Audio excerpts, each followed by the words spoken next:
Good afternoon, everyone, and thank you for joining us here at WGU's Career and Professional Development Center. Today, we're going to be talking about LinkedIn, and we're going to talk about how to optimize your profile to get the job. So let's go ahead and look at our lineup for today.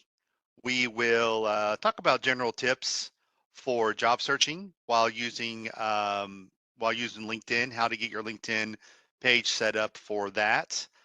We'll talk about how to optimize certain strategies while using LinkedIn, and then we'll talk about tips for maintaining your presence so that this is not a static experience, but you want it to be a real dynamic opportunity for you to use LinkedIn for your job search. And then any specific Q&A we'll have at the end of the webinar and presentation. So here you will see a sample from actually one of our staff at the university. She's not in the Career Center. She's actually in our IT college, or College of Technology. Her name is Shay Priam, and she was kind enough to share her LinkedIn profile with us a little bit, especially this top area. And I want to talk a little bit about what you can do for your LinkedIn profile. You want to make sure you have a nice picture of yourself, a good smile. It doesn't have to be a glamour shot necessarily, but you want it to be a good headshot with nothing in the background, no hats on, no glasses, don't hold your dog or your cat. So you want to have just a really nice headshot. This is important when we're talking about this platform because people like to see other people. You want to have an engaging look, a smile when you're meeting someone for the first time. For example, what do you want to do? You want to look at them in the eye. You want to shake their hand if you can, greet them warmly.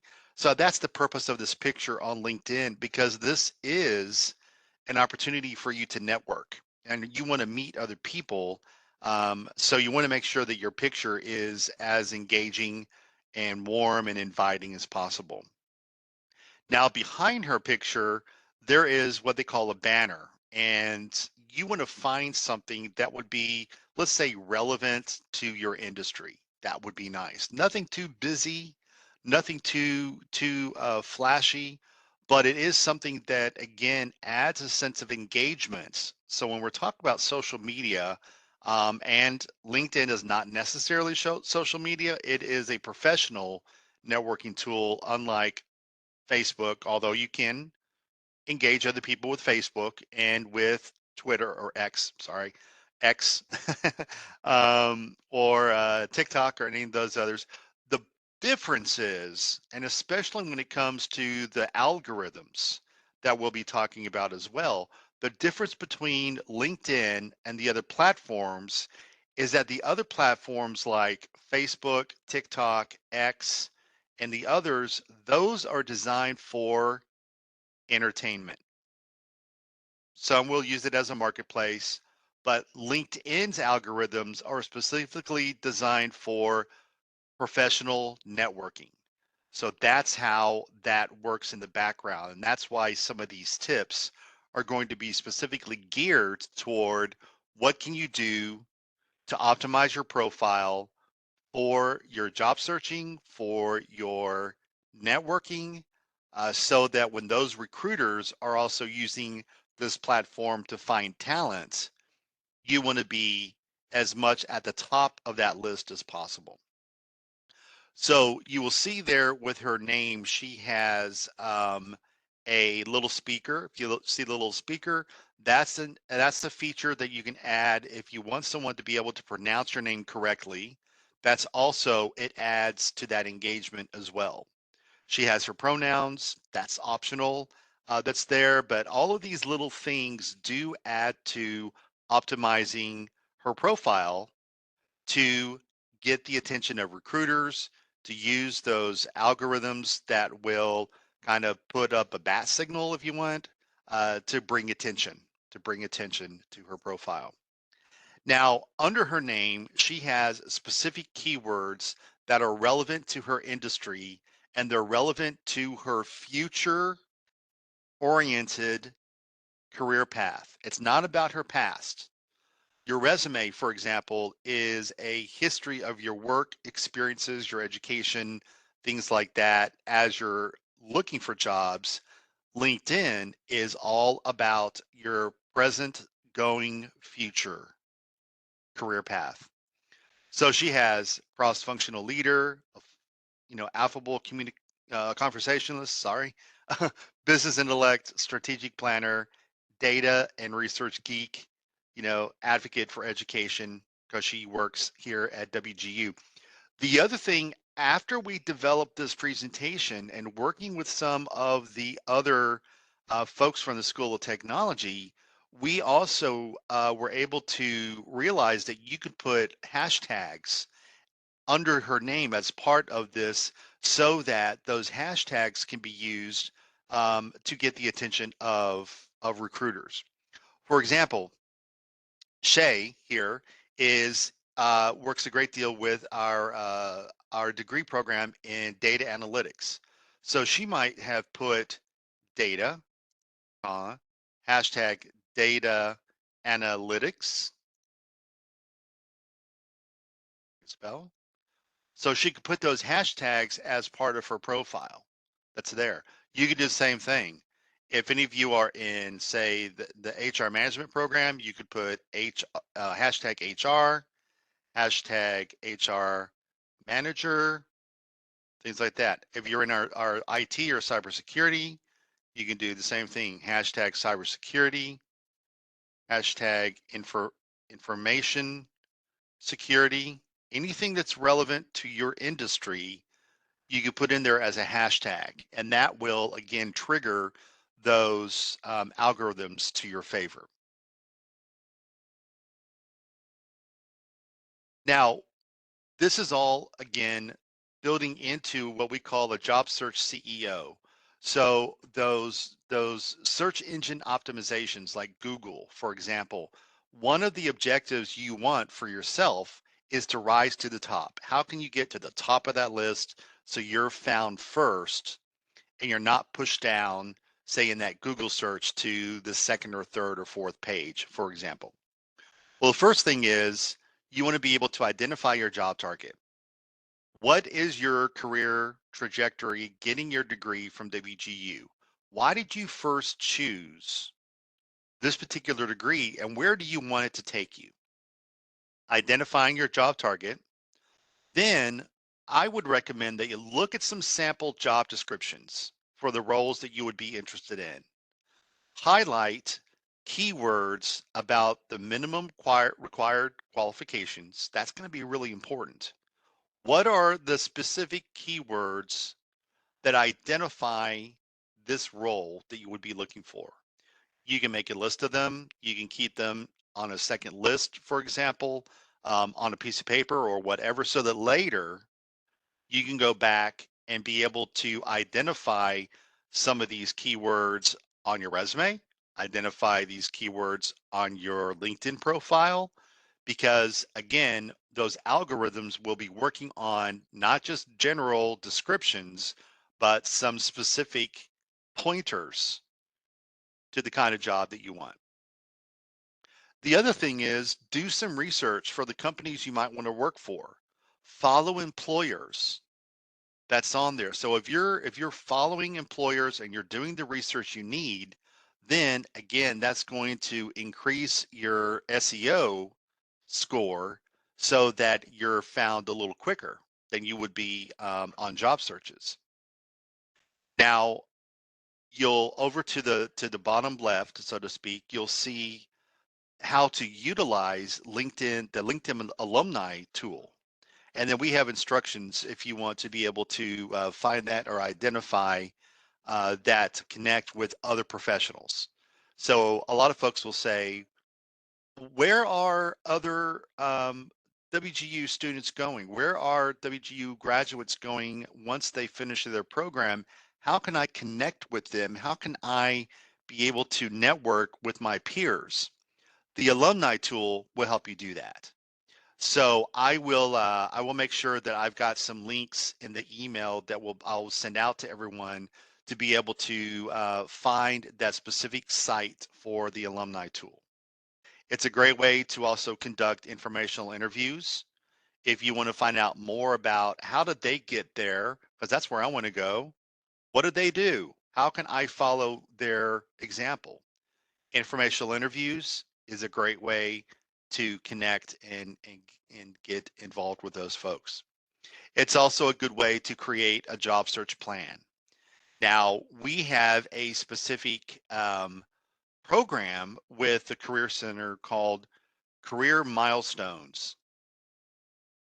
So if you know how to get to our website, our homepage, um, go to the area up the top that will show you career, your career pathways, and there will also be a link to career milestones. That's where you can find a specific job search plan, and it will help you to really kind of get a roadmap, if you will, on your career. I know I'm giving you different different places that are taking us beyond LinkedIn, but they're all connected. They're all connected here to be able to help you with your job search. Now, what are some other tips for your LinkedIn optimization? What does that process look like? Well, one is you want to be able to appear in more results and increase your visibility. So again, one of the big points about this is making sure your LinkedIn profile, your page, every section is as complete as possible. You, if at all possible, not always easy to do, but you want to avoid having any gaps in your sections that you have there. You don't want it like your about page, your about section.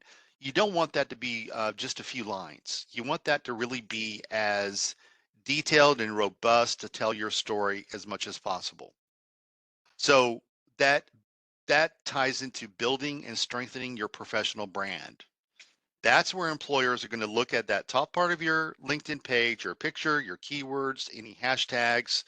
Then they may scroll down to your about section because that's your 30-second commercial. That's going to talk about who are you in the professional world and where are you going? What are you looking for? So position yourself in a way that you sound like your own expert. You're the expert of your own skill sets, your background, and your career trajectory. So when you're looking at other experts, for example, other people you're following, you want to identify and include those thought leaders, what we call thought leaders in the industry. So that can be important as well. So this helps to stand out. If you're applying for a job on LinkedIn, all of these things will kind of give you sort of a score, if you will, by helping you look as robust and as sort of completing your profile as much as possible. It does make a difference. It makes a big difference. Building relationships with recruiters and other professionals, that's going to optimize your LinkedIn profile. How do you do that? Again, following folks. If you have recommendations by your peers or your current boss, if you have activities, there's an activities section where you can write a blog, you can write a little article. Doesn't have to be groundbreaking, but showing that activity on your LinkedIn profile hits all of these boxes, hits all of these squares. It positions yourself as an expert and thought leader. It makes you stand out in the job search. And when you're replying to people who are commenting on your activities or they're commenting on anything you might post, reply back to them. Thank you for the comment. Thank you for replying. That back and forth activity helps to build those relationships. Now, we talked about the algorithms that we said, an algorithm is an instruction, right? It's an instruction that when you search for something, the the program or the platform like Google or like an AI or Chat GPT, for example, those algorithms are going out, they're gathering the information, they're doing all the work for you, and they'll bring you back the results.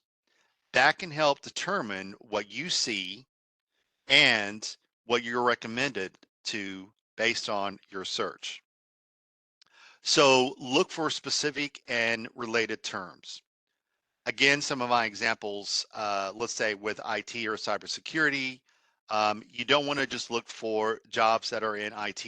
You want to look for specific roles. They don't have to be job titles, but job functions. So I'm gonna say that again, and I'm gonna put in here in the chat titles versus functions. Okay, so you may not know what the job title is because people they can make up job titles all the time. For example, here at WGU, we don't have an HR department. We have a people and talent department. It's really HR, but the title is different, right? The function is the same. So think of keywords that would be related to the function of the kind of jobs you want, and those algorithms are going to work a lot better for you. So the more connections you have, and the more likely you will be able to kind of come up in those searches when you're out there. It's like a two-way mirror. So it's not making connections for connection's sake, but you really want to target the right kind of folks that are going to be similar to what you're looking for as far as your industry. So the more connections you have, the more likely you're able to come up in their searches. Now, one question I get with LinkedIn is, do I do the paid or premium subscription? Does that really make a difference?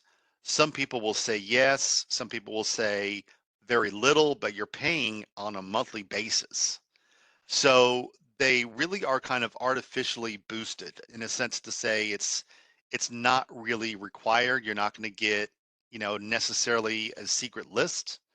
I believe one of the features with the paid subscription is that you would be able to message recruiters directly, like instant messaging. But other than that, and maybe some other minor perks, the majority of the features and the use of LinkedIn would be the same. Some folks will do it just to be able to have that extra perk. But for myself, for example, that's another subscription I don't need to pay for. So it's personal choice. It's going to be personal choice on your direction with that. So some key considerations would be ensure that your profile sections again are current and complete as a summary. This includes, again, if you're just joining us, it includes your headshot. We talked about that just a moment ago. It includes that banner, which is behind your headshot. It includes some key words and functions of your career, including maybe some of those that could be hashtags. That helps with those search algorithms. The the more polished and sharp you look, and the more completed your profile looks, the better your first impression is going to be. As you may have heard, there's no second chance for a first impression. So let's make it count. Let's make it count. So take that time. Take the time to really be able to go through some of these elements.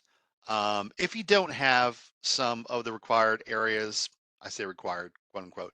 If you don't have some of these, don't worry about it. If there's so there's a section for certifications. If you don't have certain certifications or endorsements from colleagues, that's okay. If and when they come, then you have a place to put them. So that's, don't get too bothered if you would still have some missing areas. Again, adding those relevant keywords of where you want to go, not just your past jobs, but if they do and they are relevant, obviously, to your current and future prospects, then make sure those keywords are in your your section above your picture or around your picture, your about section. You want those keywords to be included. You want the hashtags to also include those keywords for your industry. The more, you don't want to overload it. You don't want to just repeat them, but the more they're peppered throughout your profile, the better they're going to work for you. So they're going to really ensure that you appear in those LinkedIn searches when recruiters are also conducting those searches as well. So that's going to help get their attention, and that's what I hear a lot. How can I get their attention with that? Because you want them to read more about you, and you want what you include to be as interesting and engaging and completed. You don't want it to be too thin. You don't want it to be too drab. You want it to really get their attention. The other thing on your about section for LinkedIn, you want that to be a call to action. So that call to action can simply be, um, let's connect today, or something that's going to be compelling to them.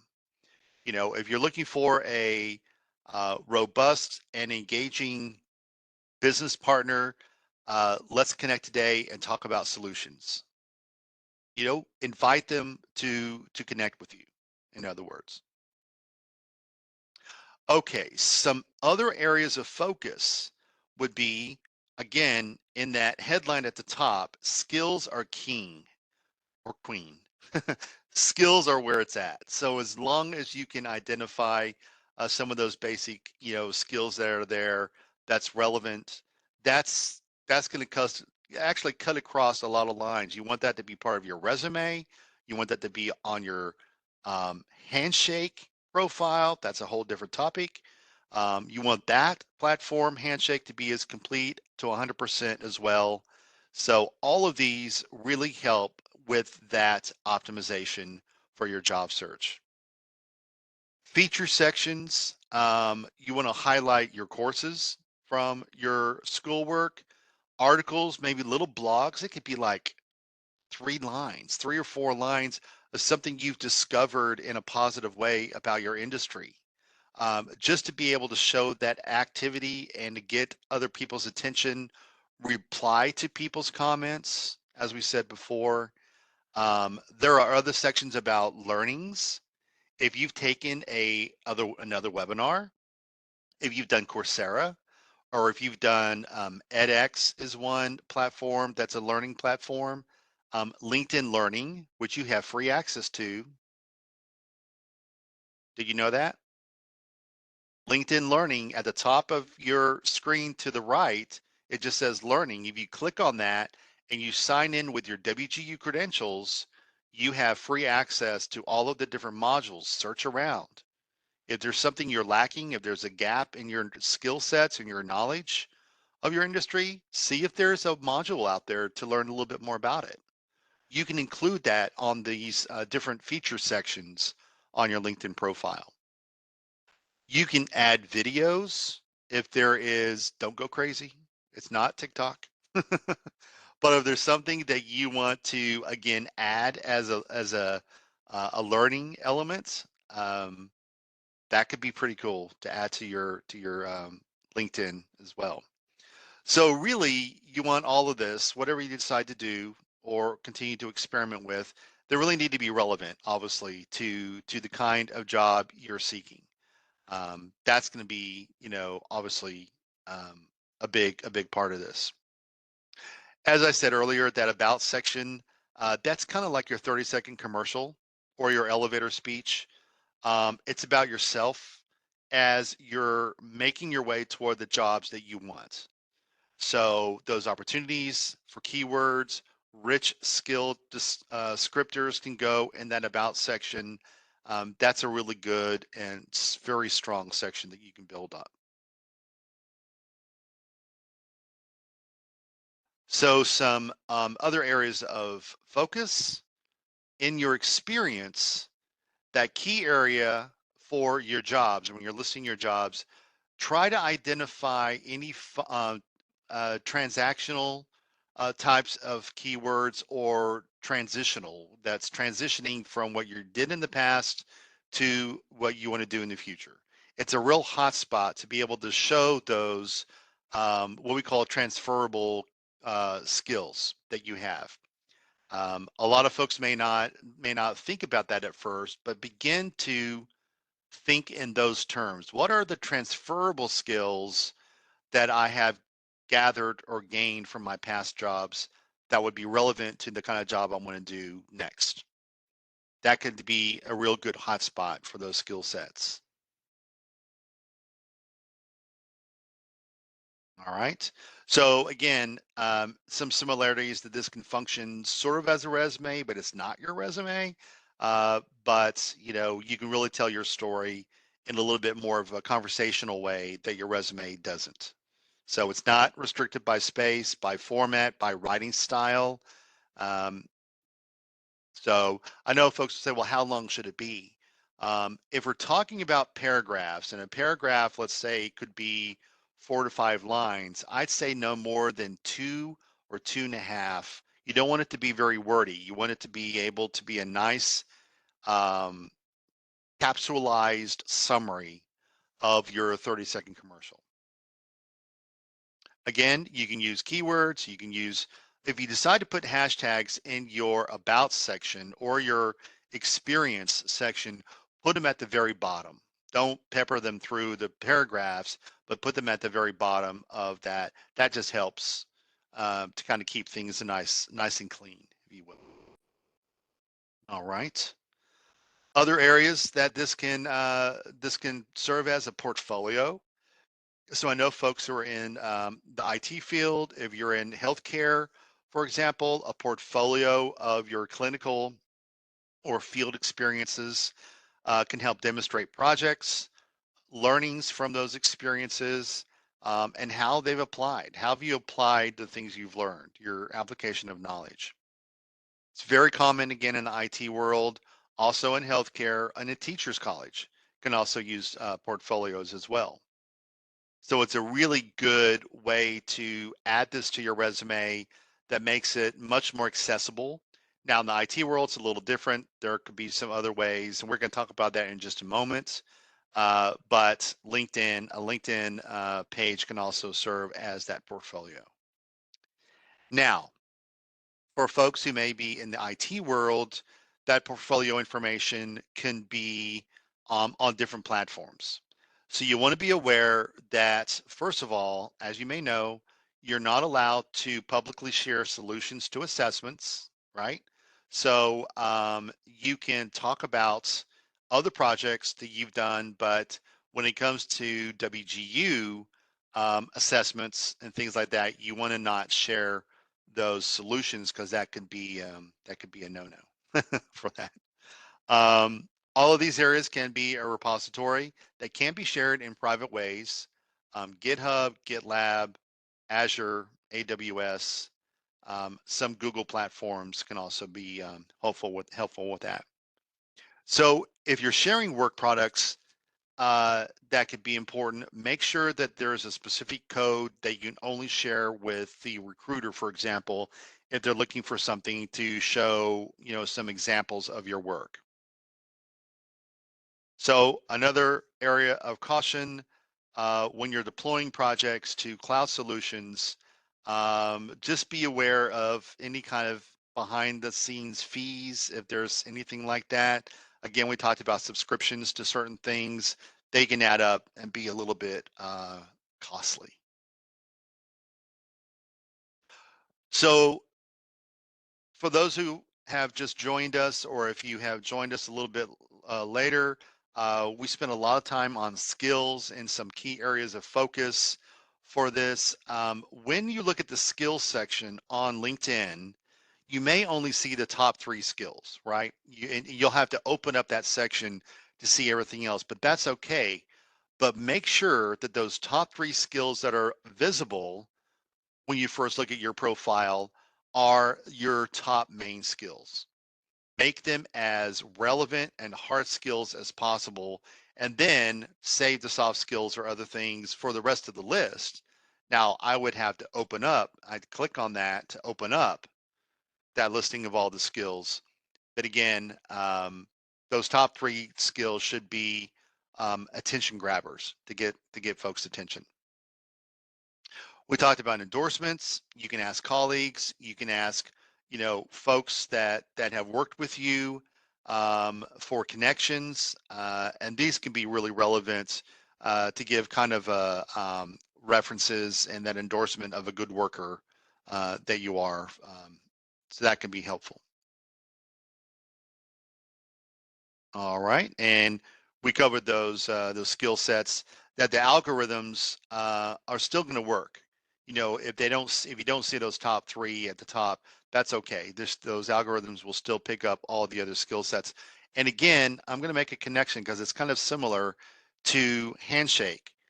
On your Handshake profile, if you scroll down to your skills section, just like this, it's the same thing.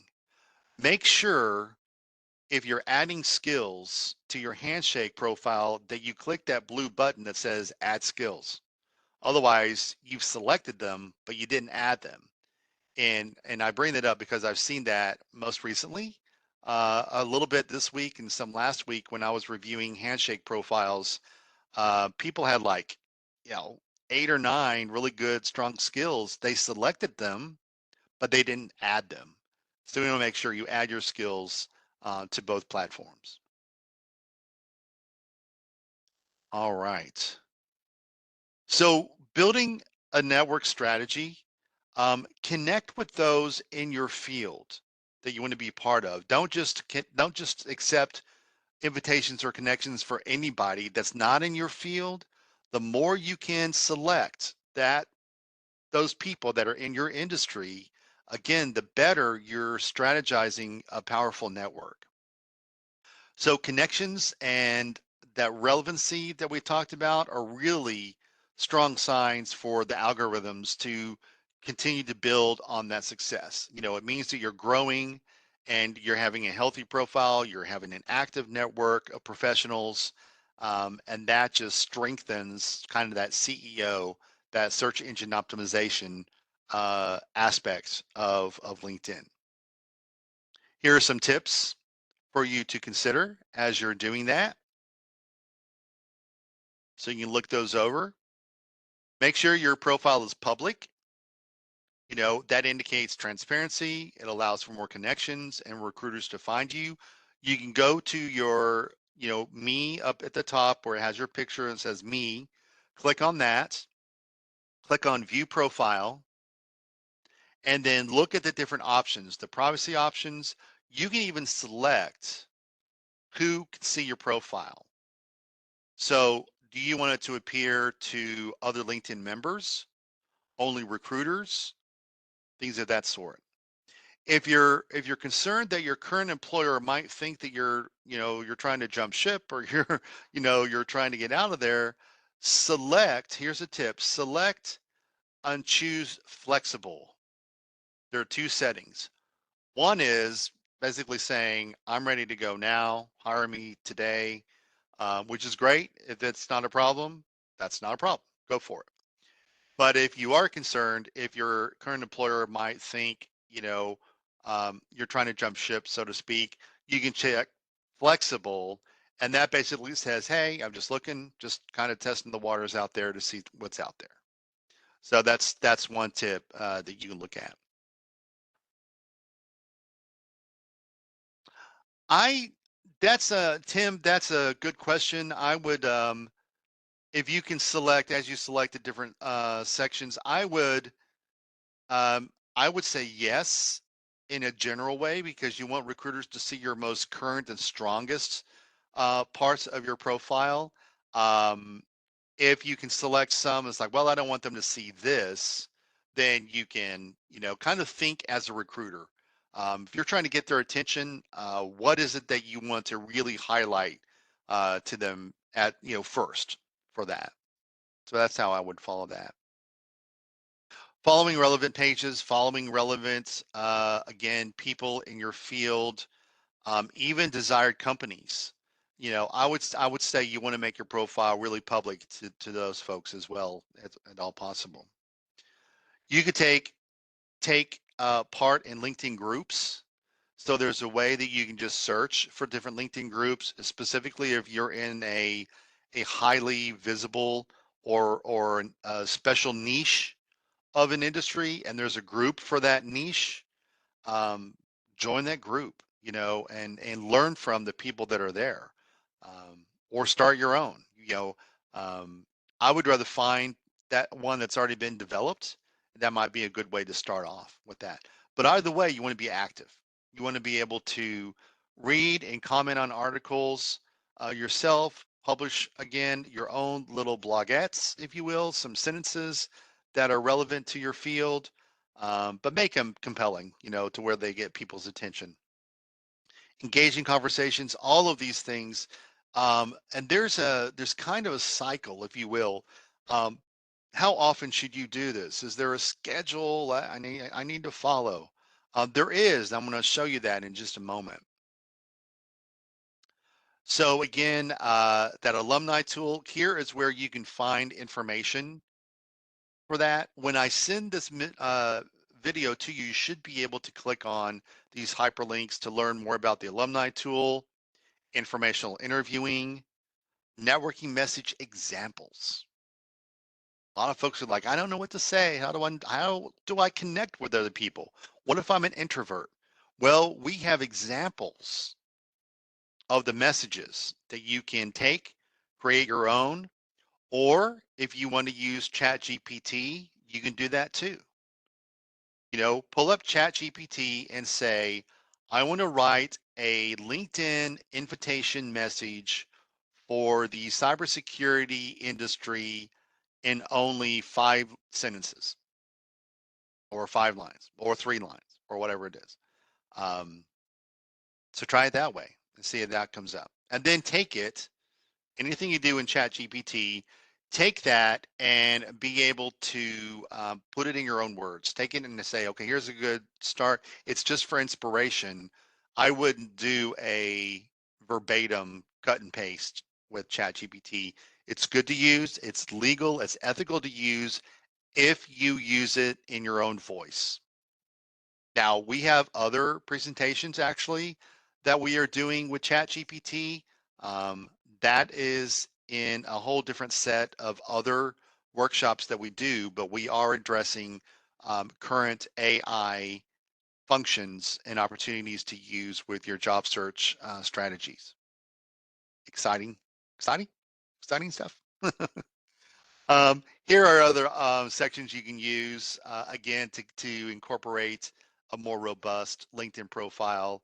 Um, honors and awards, things that you've gotten from colleges, nothing from high school necessarily, but any honors, awards, recognitions from your academics, from your work, things of that sort. Sometimes people do, they're mentioned in publications, projects, organizations you belong to, volunteer experiences that you had. Again, as much as they can be as relevant as possible. So those are just wanted to highlight some other areas and sections on LinkedIn that you can pay attention to. So just as I know this is probably obviously repeating a little bit, but just some key areas of focus. Especially for those who might have joined us late, you want to pay attention to your photo and the banner behind you. Make it professional, make it clean, make it engaging.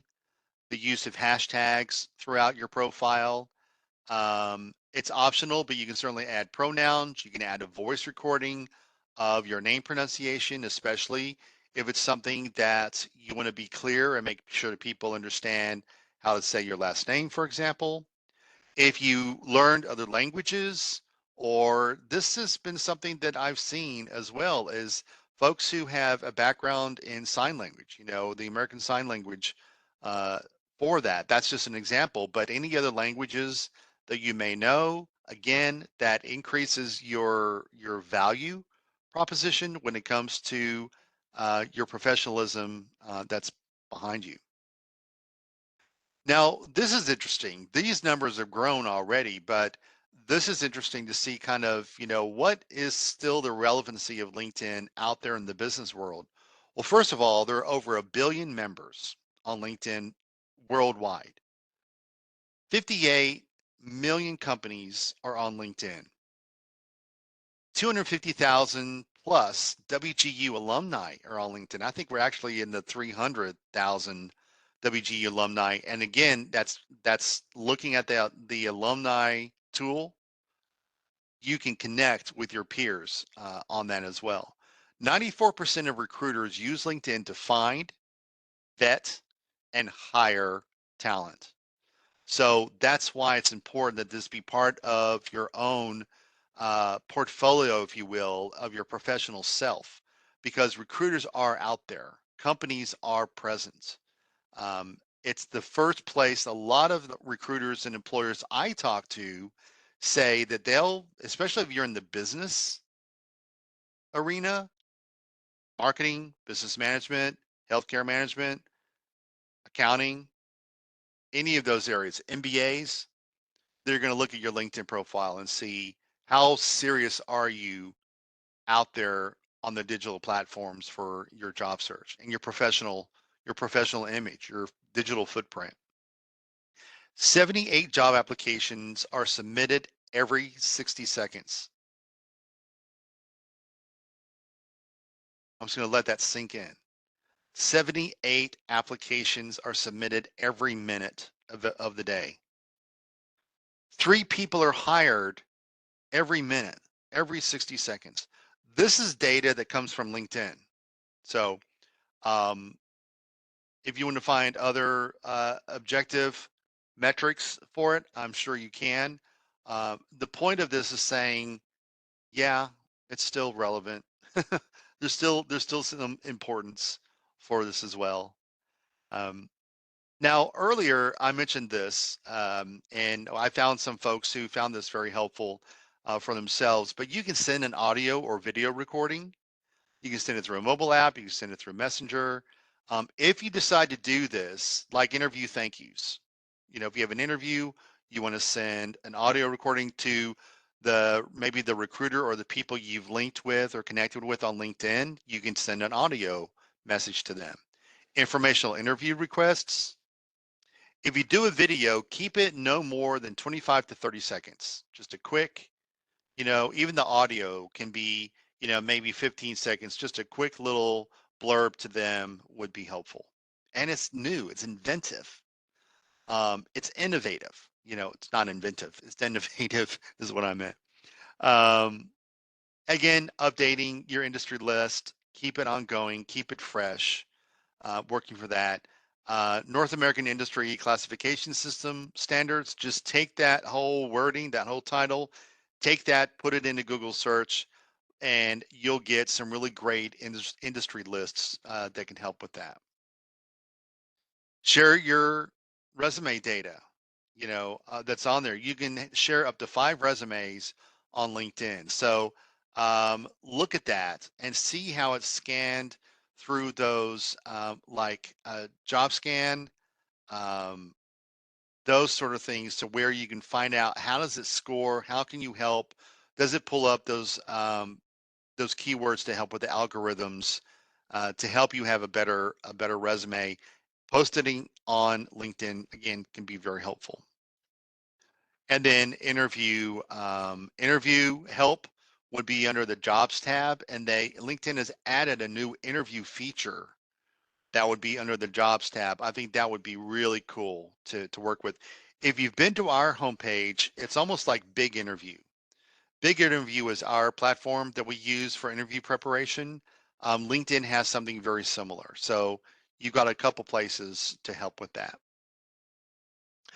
Now it looks like it's kind of busy and all over the place, but if you're thinking of how do I use LinkedIn, on a daily basis to stay on top of everything so I can be as present and active, well, this might be a schedule you can consider. On Mondays, best part of the week to be active, according to some reports, send out invites, have a quick scan of your jobs feed, spend 10 minutes searching for jobs. If not actively looking for a job, just spend 10 minutes looking for new groups, for example, new networks. And then you can see how this is broken down on Tuesdays and Wednesdays, Fridays. I don't think I put the weekend here because a lot of folks may not be on for the weekend. You certainly can do, some of these throughout that, whatever fits your schedule is going to be great. But these are some tips on what can I do to stay active and have a strategy during the week using my LinkedIn profile.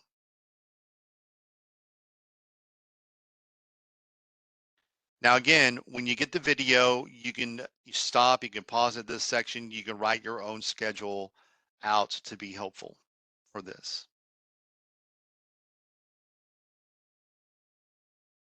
All right. This is pretty cool. If you're not sure your LinkedIn profile is showing up properly or what it looks like, they actually put out a little quiz. So you should be able to click on this. If you can't do it now, then when you get the video, you should be able to click on this and take a little quiz from LinkedIn to find out, how do you look?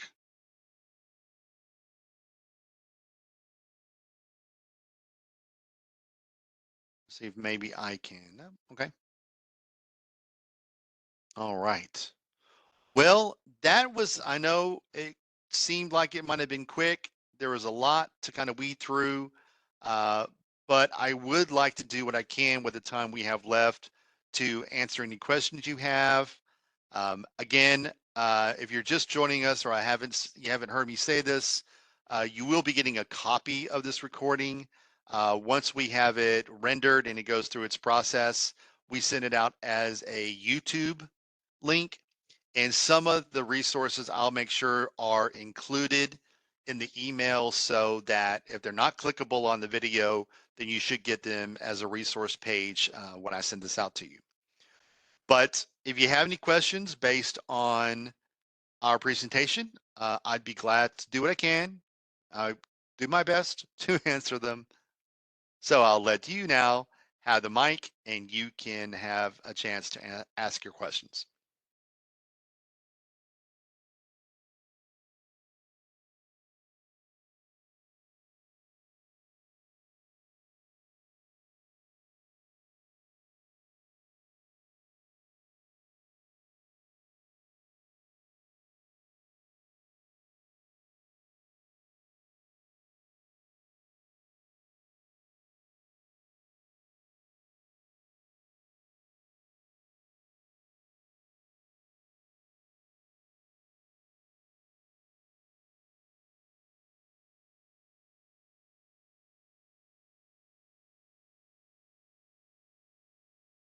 All right. Anyone? I'll put my contact information here for you to see as well. So if you don't have a question just yet and it's something that comes up later, you can certainly contact us.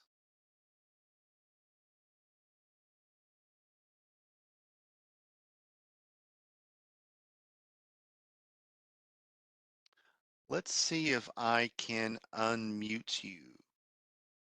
I can unmute everyone. You should be unmuted now if you want to come on line.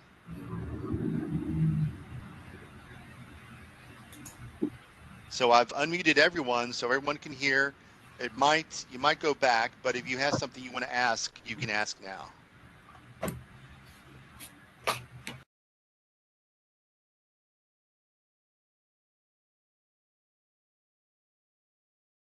All right. So one question is, if you're not actively job searching, do you know if there are few privacy issues with LinkedIn?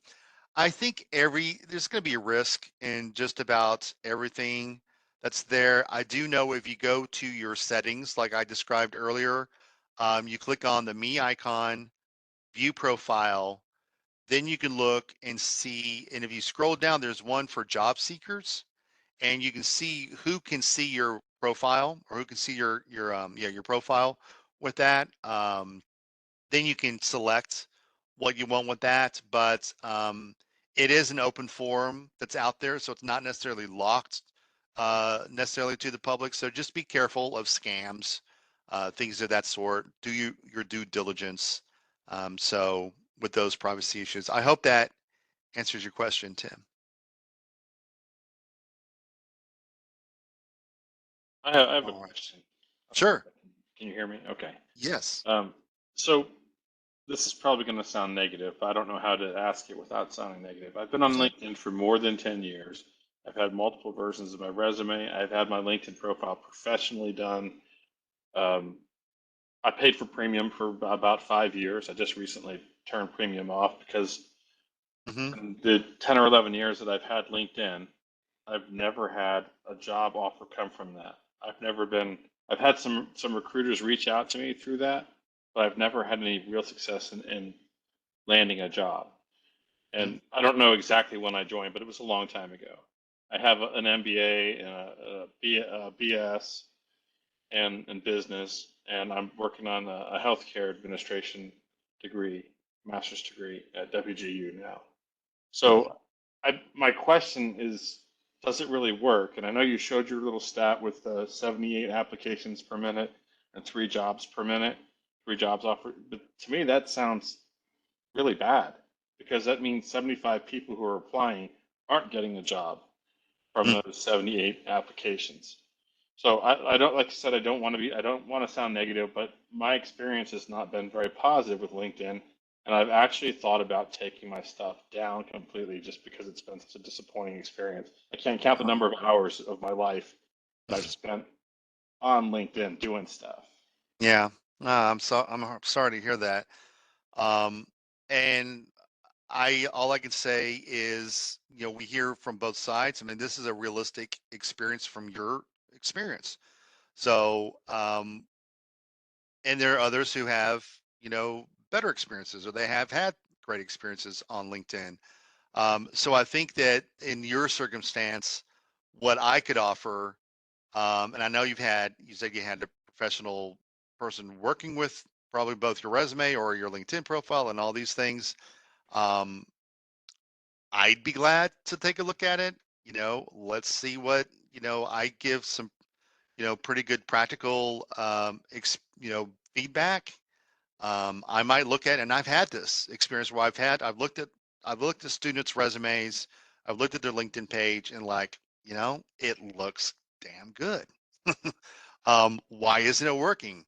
I may not have an answer to that, except what we're doing on our end, you as a job seeker, me as a career coach, um, working at a large university career center, going to workshops myself, all of these other areas, we don't know what's happening on the other side.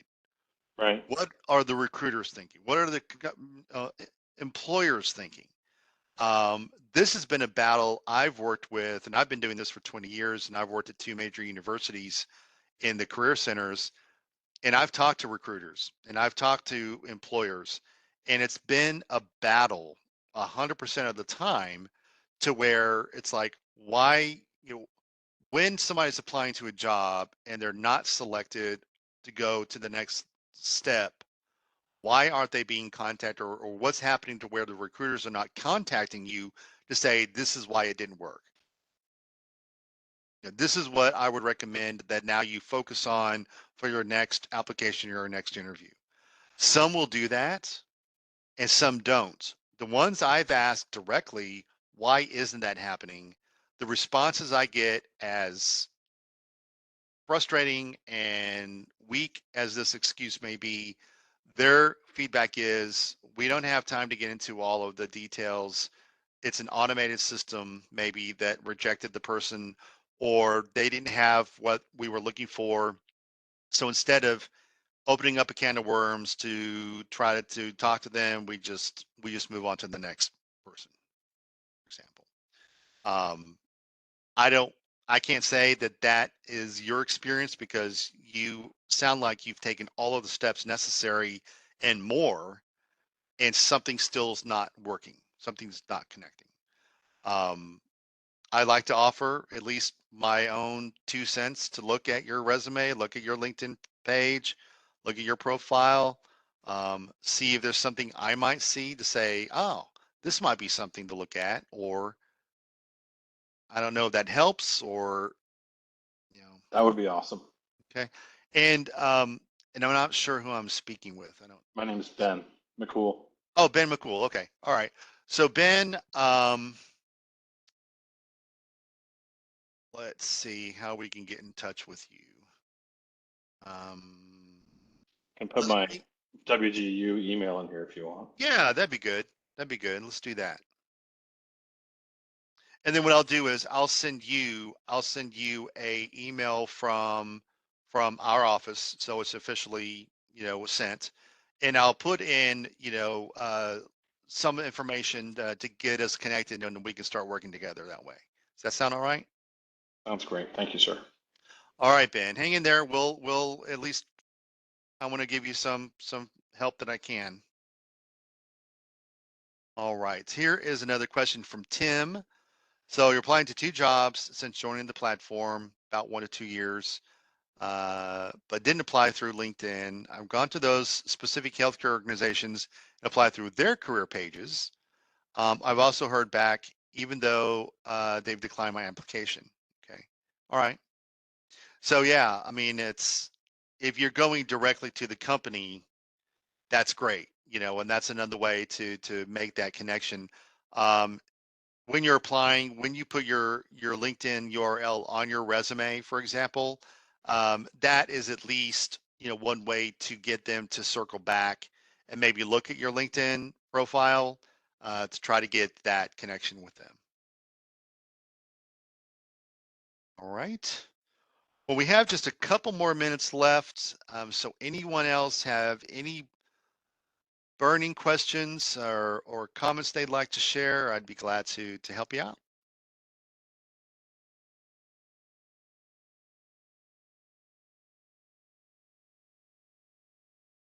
But I do appreciate you all coming and joining us. I appreciate the others, Ben and Tim, and the others who have voiced questions, voice your experience. I think that's important to have this kind of space to do that.